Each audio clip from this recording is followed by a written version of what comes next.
Welcome back to the show.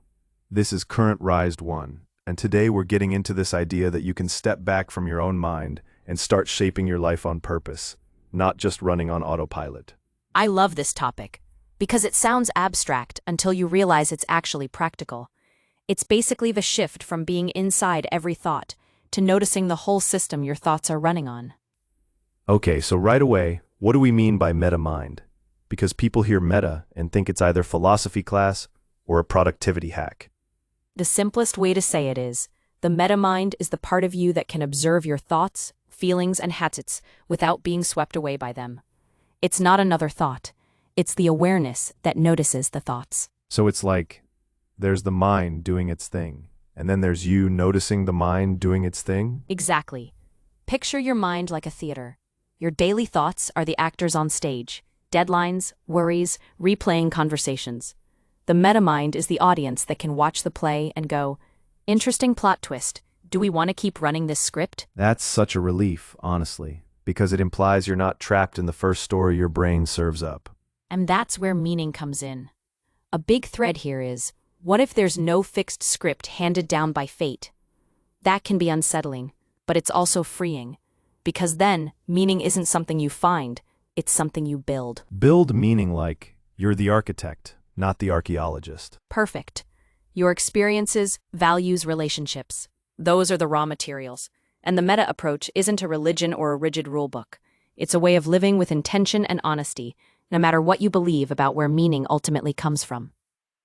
Let's make it more concrete. If someone is listening and thinking, cool metaphor, but what does it feel like in real life? How do you notice layers in your mind? Think of a multi-story building. Top floor, your conscious thoughts, your plans, memories, inner voice. The floor below, your habits and beliefs, automatic reactions, what you assume is possible, the emotional patterns that run in the background. And the foundation is the metamind, the observer that can notice and redesign what's happening upstairs. So when I snap at someone in traffic and later think, why did I do that? That later is the metamind showing up? Yes. That moment of, I can see myself doing this, is the doorway. And from there, the goal isn't to control everything. Rain still falls, deadlines still exist, but your relationship to it changes.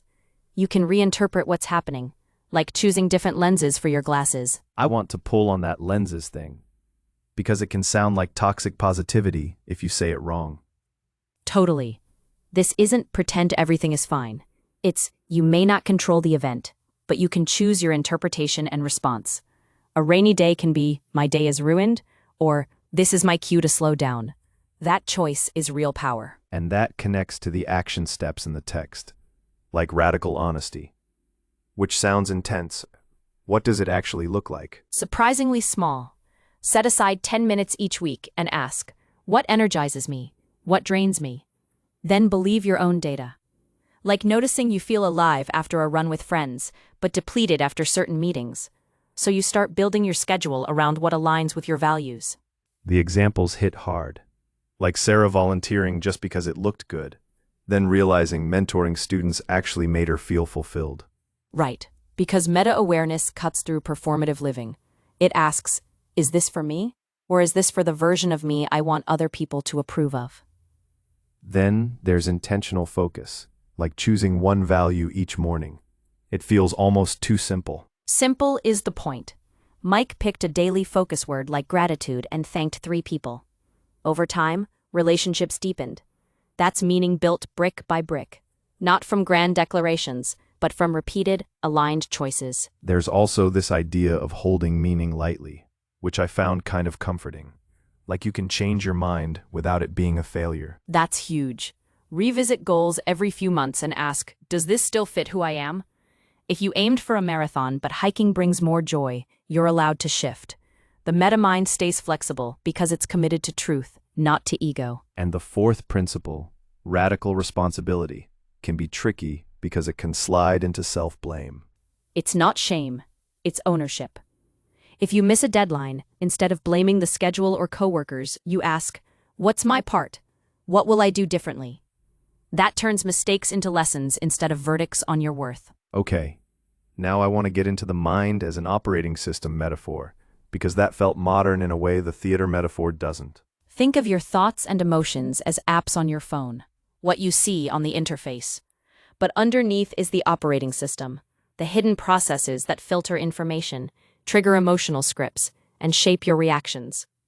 Most people live like users, not administrators, clicking around, frustrated, without realizing they can adjust the settings. So, meta-awareness is basically getting admin access to your own brain. Exactly. You start noticing the default settings, habits from childhood, beliefs from culture, inherited emotional scripts, and you realize they're not laws, they're configurations. Some still serve you, some are outdated. This is where the text got really real, because it talks about perception and fear, and how your body interprets things like strangers or unfamiliar cultures as threats, sometimes based on faulty stories. Yes, and that's a big ethical and practical point. Perception isn't neutral. If bias feeds your system bad data, your body reacts as if the threat is real. The amygdala fires, stress ramps up, and you end up living in fight or flight over illusions. So, the meta move is catching yourself mid-reaction, like crossing the street because a group of teens is speaking a language you don't understand, and asking, is this danger or a story? And then you rebuild your reality with a process. Feed the mind accurate data by replacing assumptions with curiosity, retrain the body's response with something like box breathing, and then align with what's shared, common goals, warmth, laughter, so your nervous system learns safety in reality, not in stereotypes. I'm thinking about social media too. The instant anger example. That one is so common. It's a perfect place to practice meta-awareness because it's basically an emotion trigger machine. Instead of treating anger as a command to attack, you treat it as a system alert. This is a signal to fact check. This is a cue to pause. Which brings us back to emotions as system alerts, not glitches. Anger, fear, sadness, joy, all carrying information. Exactly. Fear points to what matters. Sadness points to what you cherish. Joy points to alignment. Meta-awareness isn't suppressing emotions.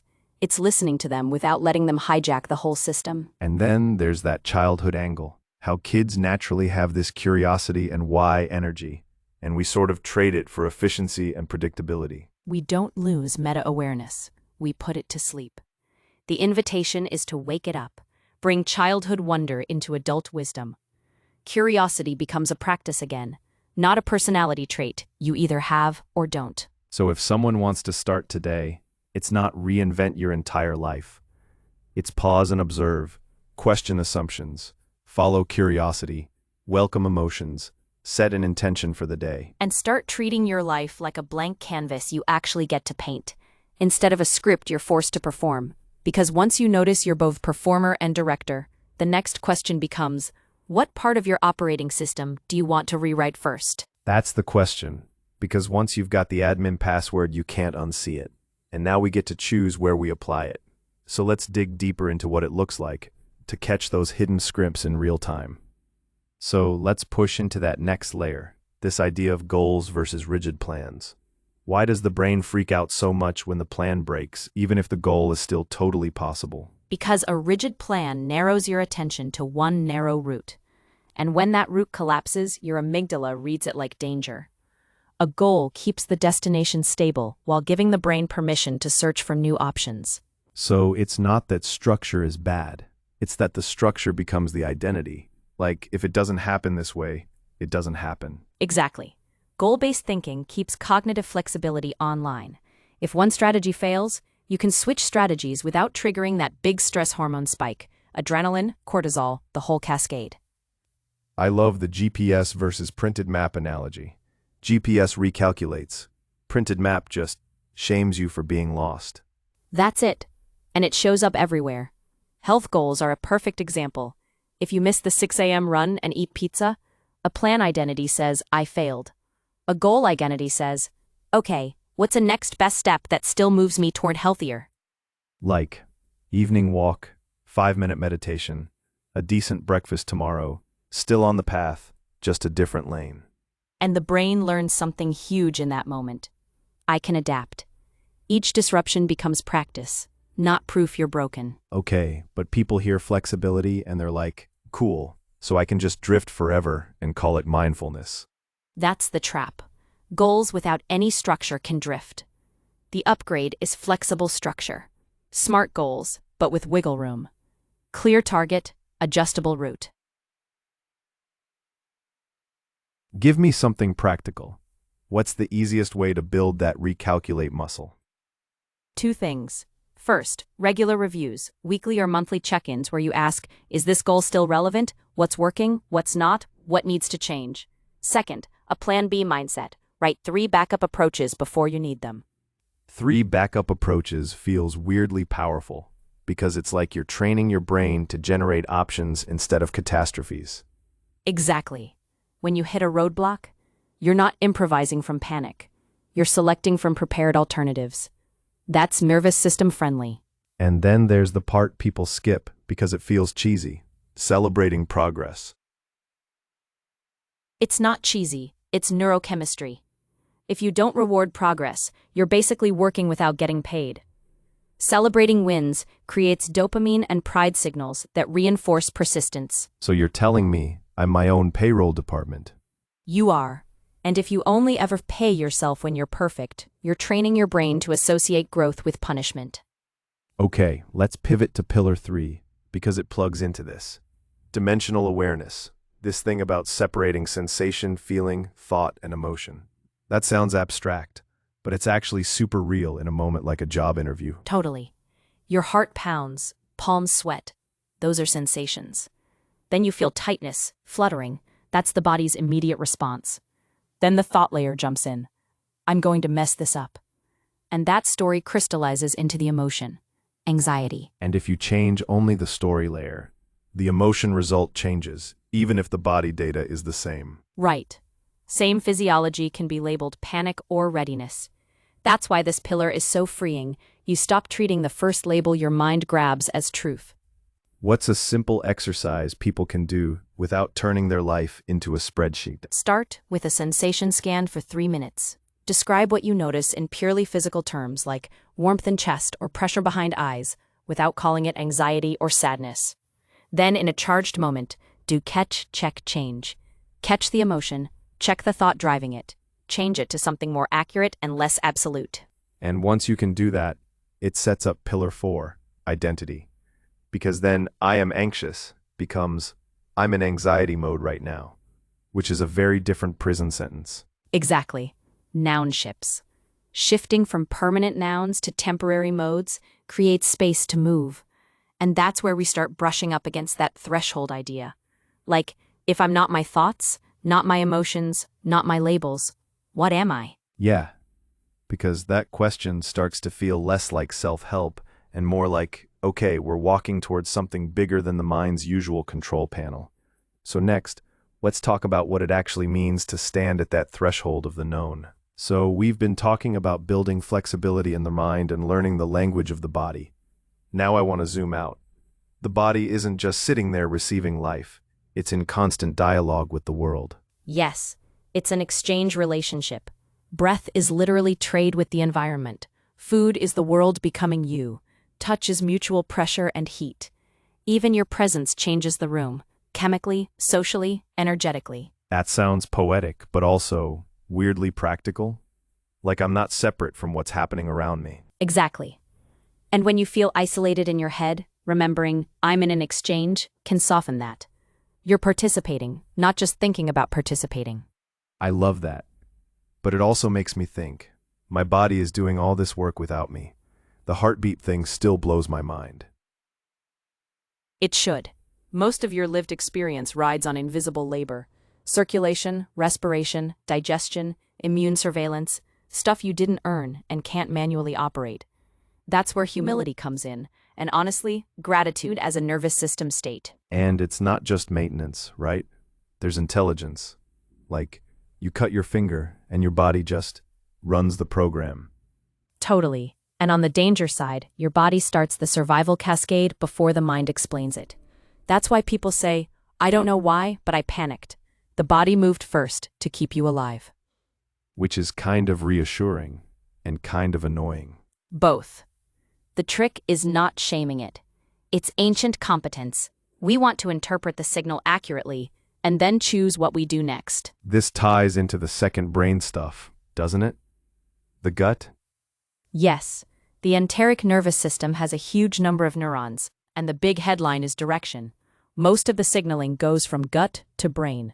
Your gut is constantly informing your mood, intuition, and decision-making. Gut feeling is a real neurobiological event. So when someone says, "My gut says no," that's not just vibes, that's data. It's data from a system that's older and often less self-deceptive. It won't give you a spreadsheet, but it will give you a clear yes-no signature if you learn your body's language. Okay, give me something people can do in real time when they're spiraling, like right now in a meeting or on the train. Use the senses as portals. Quick grounding sequence. Name 5 things you can see, 4 sensations you can feel, 3 sounds you can hear, 2 things you can smell, 1 thing you can taste. It drags attention out of abstract loops and back into direct experience. I've tried that. It's almost annoying how fast it works. Like the brain can't keep catastrophizing if I'm busy noticing the edge of a table. Exactly. Rumination needs you to be elsewhere. In the future, the past, the story.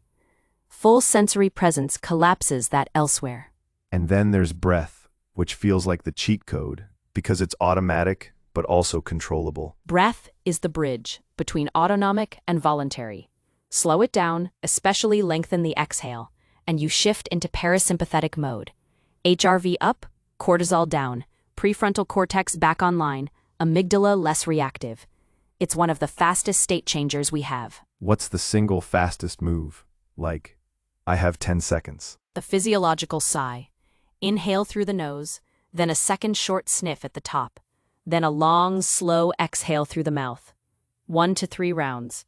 It offloads carbon dioxide efficiently and signals safety to the system. Okay, now the part that gets deeper. The body remembers. Not as a story, but as tension, posture, flinching. Yes. Somatic memory. Trauma, joy, habit. Encoded in nervous system patterns, muscle tone, even breathing rhythms. That's why some healing needs body-based access. Movement, breathwork, somatic therapy, body scans.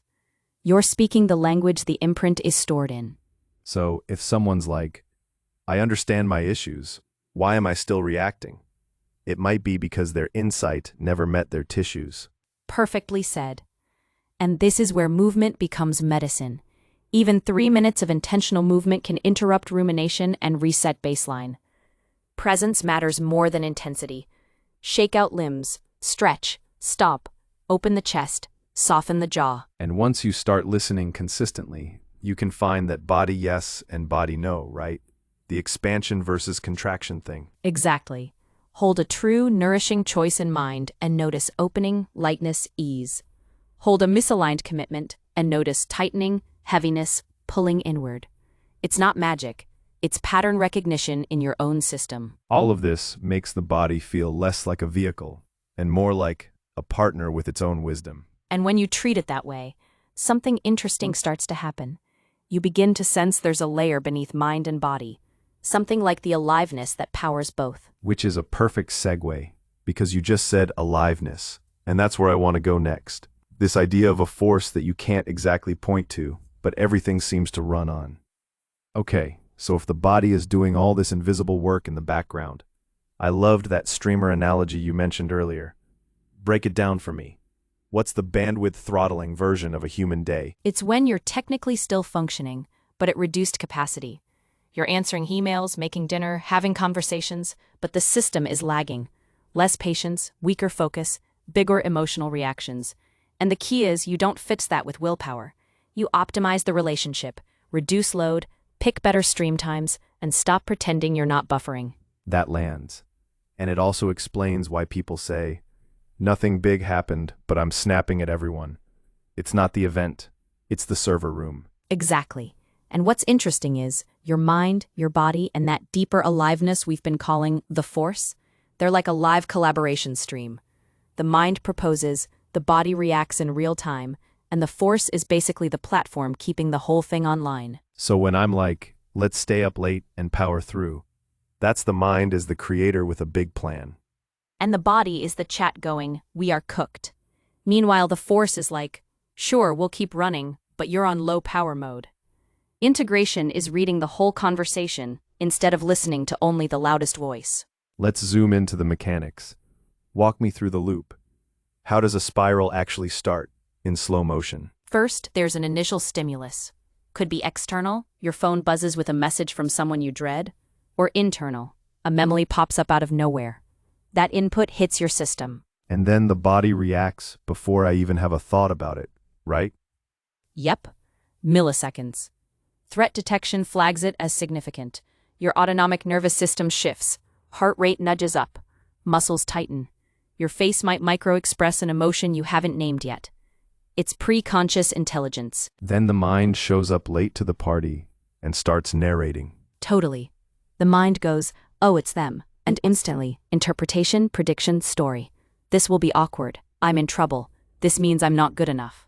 That story then feeds back into the body. And the body's like, got it, we're in danger, and turns the dial up. Exactly. Breath gets shallow, stomach tightens, shoulders rise, jaw clenches. Then the mind reads that bodily data, racing heart, tight gut, and upgrades the story. See? This is bad. I can't handle this. That's the loop closing and accelerating. So the decision point is basically, do we let it autoplay, or do we intervene somewhere along the chain? Yes. And the cool part is, you can intervene at multiple points. Body first is often the fastest when you're too spun up to think clearly. Give me a body-first move that's not a whole wellness routine, like, I'm in a work bathroom, 30 seconds. Cold splash reset is great. Cold water on the face, around the eyes and temples, triggers the dive reflex and nudges your system toward parasympathetic. Fast, physical, doesn't require you to believe in it. That's the kind of practical I like.